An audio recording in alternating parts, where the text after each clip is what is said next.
One of the most played games to date is of course none other than Fortnite. But until now, it was never possible to play this game in virtual reality. But that might all change very soon. Because with their latest update, called 2150, which is the game's 5th and final update for Season 3, there seems to be a lot of data related to Oculus, with one of the most known Fortnite leakers, called HypeX, tweeting the following. Epic added stuff related to Oculus, with Quest, Quest 2 and mobile in today's update. Most likely a proper VR support in the future. And this suggests that Fortnite might come a lot sooner than expected to VR. And this can become a huge deal, because while this Fortnite Battle Royale style became very popular, it could actually create a complete new experience in VR, with the Quest already having some competitors like Population 1 and Rec Room, but also games within the VR worlds like VR Chat and Roblox. But I am sure that Fortnite would easily become one of the most popular VR games overnight. But of course, you do have to keep in mind that it will be difficult to run this shooter onto the Quest 2 with the maximum capacity that the Snapdragon XR2 chip can handle. Because making this game in VR is not as simple as just porting it over. It needs to be built from the ground up to work in virtual reality.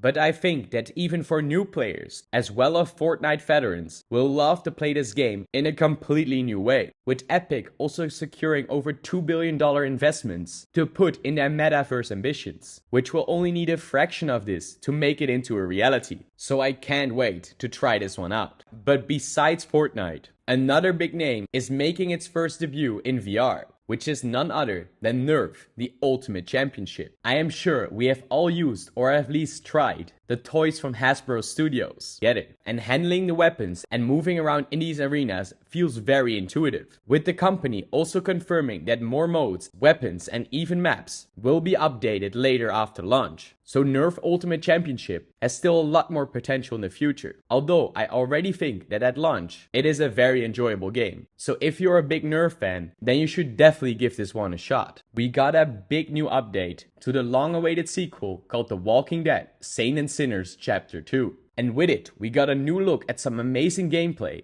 featuring new weapons, locations, and a lot more gameplay details. Now, Saints and Sinners Chapter 2, called Retribution, will feature new locations, one of which is called the Sonny's Pawn Shop. In here, you will be able to update your mission tasks and trade your supplies using a sliding door under the counter. And trading with Sonny will actually open up some options for crafting and collecting survival gear, with them putting a much bigger focus on the crafting system in this game, including more recipes, materials, and even a complete new set of crafting tables. Which is a good thing, because you're gonna need all the gear you can get if you want to survive in this intense game. Because in Chapter 2, it is also possible to travel around at night, which will increase your risk, with more zombies called walkers roaming around the streets. And while operating at night, you will be able to use new tools to guide your way, including flashlights and flares. Be careful though, because walkers are sensitive to light, so use your flashlight too much and you will draw a lot of attention. On top of that, Chapter 2 will also feature a brand new area of New Orleans, known as the famous French Quarter. Here, you will come across tower guards that will give you a real challenge, but also some new items like a laser sight that can be attached to almost any firearm for better headshots and accuracy. There are also so many new weapons, such as machine guns, and of course the new fan favorite, a chainsaw, where you even have to rip the motor cord and hold it up with both your hands to be wielding it at your enemies. And last but not least, we got a glimpse at the one who's known as the X-Man, which is the villain that is most presumably one of Chapter 2's main antagonists. Now, Saints and Sinners Chapter 2 Retribution is set for release later this year, both on PC VR,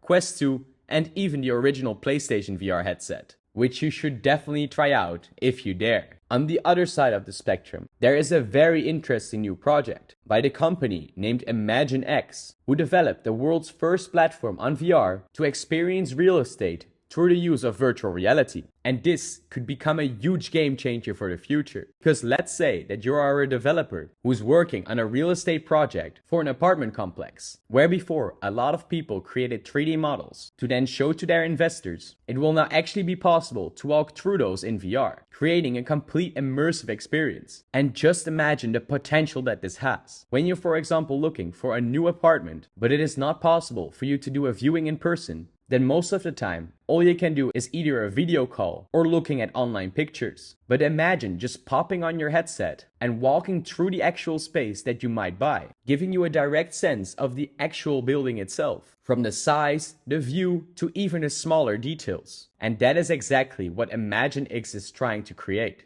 So how it works is that through their platform, you will upload the info of the property plus a 3D model of it. Once this is done, it will be optimized to make it feel real and then be integrated into Unity, so that in the end, you will then have a digital twin, both on the web as in VR.